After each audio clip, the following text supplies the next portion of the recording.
একটা ক্যাটকে দিনে কতক্ষণ মানে ঘুরতে নিয়ে যাওয়া বা হাঁটানো উচিত, আর দিনে কতবার এটা মানে নিয়ে যাওয়া যেতে পারে ওদের জন্য মানে বেটার হবে? নমস্কার, আমি ডক্টর রমেশ মণ্ডল। একটা ডগের ক্ষেত্রে তাদের এক্সারসাইজ টাইমিং কতটুকু হতে পারে, এবার ডগকে 3-4 রকম ক্লাসিফিকেশনে আপনাকে ভাগ করতে হবে।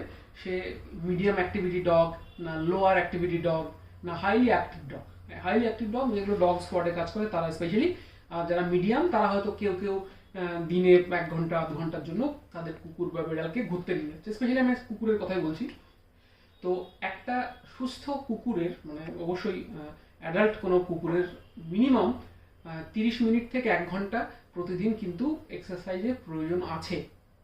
সে যদি চুপচাপ খাওয়া দাওয়া করে বাড়িতে বসে থাকে সেই রকম কুকুরের। কেউ যদি অ্যাক্টিভ ডগ হয়, সে দেখা গেল 8-10 কিলোমিটার প্রতিদিন দৌড়চ্ছে বিভিন্ন আলাদা আলাদা কাজে, যেগুলো ডগ স্কোয়াডের কুকুররা করে, সেটা আলাদা কথা, তার কথা আমরা এখানে